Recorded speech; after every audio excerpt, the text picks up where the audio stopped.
What's up, y'all? This is Man. Follow me on Twitter at Man_314. And I'm here producing the interview for a new upcoming rapper. He goes by the name of TheSymbolicOne. What's up, man? It's good. Follow him on Twitter at TheSymbolicOne. Yeah. Okay, now, you got something to say first? Yeah, I just want to say that I'm the savior of hip-hop. I'm trying to do something that many rappers probably not used to doing, or many of y'all probably not used to hearing. So open your ears and listen to real music. Okay, so what's the whole concept behind the With Love from S1 album? Well, it's music that everybody can relate to. Like most of the time these days, you hear everything about money and cars, clothes, fame, and things like that, but you don't hear music that relates to what people go through in their everyday lives. Because everybody's not rich. Everybody's not famous. They may want that, but that's not that reality.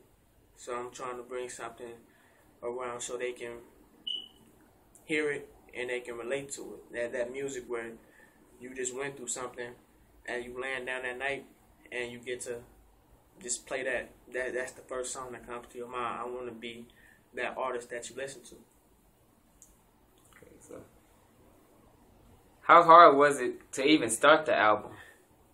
Well, it was challenging because I had writer's block and I was kind of done with rap, trying to focus on something else, and I kind of started going through things, and my only escape was music and poetry. So I was like, well, I might as well start writing again. But things kept coming up, and I kept slipping off of it, the project itself. So I had to get back into the groove. I had to get back into the style that I needed to be at, and then I had to advance myself. My lines still sounded like first grader lines. They were simple and basic, so I had to metaphorically become better, and lyrically I had to advance myself into something that I was supposed to be. How long did it take for you to get as far as you are now? Real long. I actually started writing the album like a year and a half ago. That's when I first was like, okay, so I'm gonna do it. I'm gonna get a way to record it. I'm gonna get beats for it, and then like it was just on and off. I was there, and then I was like, I don't want to do it no more. And I took like a month and a half break, and then I was there. And actually, one of my friends was just like, "You blessed. Just use that. Whatever you go through, hip hop can always be your scapegoat." So I used what I was going through in between of finding out whether or not I was gonna write it, and I put that into the album itself. Okay.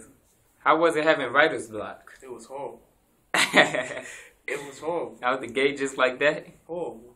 Because I would sit down with a pencil and paper, pen, whatever it may be, and I would begin to write raps, and then I would go over it, and either I was scanning through, just scribbling down and not paying attention and going with the flow of the beat, or what I was writing just didn't make any sense at all. And then I at the time, I didn't know what to write about.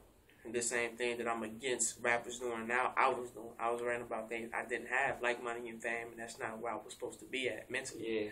So I had to start over fresh, and I had to get to a mindset where this is what I have to do to succeed on this album.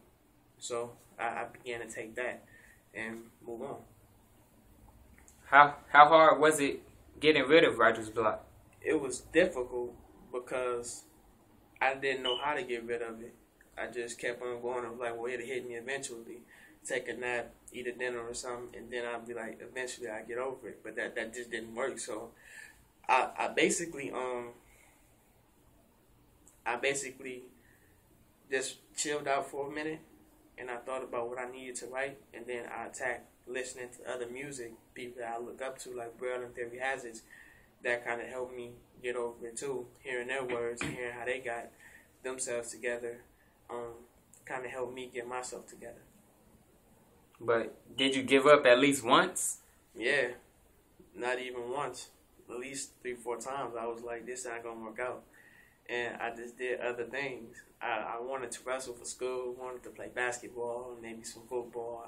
I didn't know what I was going to do, but a couple of times I was like, with love and S1 is not one of those things.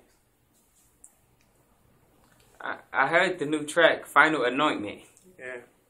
What was that track all about? It's basically me putting it in a perspective where life isn't forever. So every time I write, I want to write like it's going to be the last thing you hear from me. So when I die, you can turn that track on and was like, man, when he was having that heart attack, he must have been writing this. Because I want it to be some of the sickest things you've ever heard. I want it to be something that you're going to remember forever. So I feel like most rappers don't put that into there. They just feel like, oh, I got another track to do it. And then they just put whatever. Me, I keep going over it, make it better. You know, make sure the structure is right, make sure it fits. And then I continue to move on. Now, I hear you got a new group called Beautiful Humanity. Yeah. How did you form it and why? Well, I basically formed it based on what I needed. And what I needed was R&B singers. I needed R&B singers because everybody that I went to was like, well, you got to pay me. And I was like, well, I don't got money to pay you. So I was like, I needed people around me to basically help out with that. And when I found out people was willing to do it, I was like, okay, well, the tracks that I need singers for, I can use them for this. So that's how it ended up coming together. Who's in the group, Beautiful Humanity? I got two of my real close friends. I got Ariel Scott, she's a very talented singer, and LaShonda, she's also a very talented singer. I'm working on tracks for them now, and hopefully those actually be released behind Beating Everything, probably on YouTube, posted up there around January, mid-January, late January, definitely before the album drops. Okay, so what do you see yourself in 10 years? With a family and a good job, you know, something I can hang my head on and say, okay, I succeeded at life. I think that most people just live life because they feel like it's the only one to live, but your soul lives forever. It's the physical form that dies off. So I think that living a good life is important, and that's what I want to do. So that in the next 10 years, I can be in a stable position to take care of my family and myself. What gave you the reason to rap, and would you do it for a living? My reason to rap is just simply that people need it. People look at music and they use that to their advantage. Yeah. If you hear violent music, it drives you to want to go out there and be violent. You hear gangster music, it drives you to want to be a gangster. Even me, when I heard Braille, my first piece of Christian music, it drove me to want to live a better life of God, you know. So I feel like if I can put a better word out there, as hip-hop, this spoken word period, I think that it'll help a lot of people going through things right now. So I think that I'm contributing to everybody's life, or at least the people that's listening. Okay, so name 5 of your favorite rappers that you like now? 1 through 5, or just it don't matter? It don't matter, just 5. Well, I listen to Braille every day. Theory Has It is one of my favorites. 50 Cent, definitely one of the realest artists I've ever heard. And so is Eminem. And then, Royce the 5'9". Royce? Yeah. Yeah, he's nice. Okay, so there you have it. I just interviewed The Symbolic One. Follow me on Twitter, manman_314. Yeah. Follow him on Twitter at TheSymbolicOne. Straight word. We out.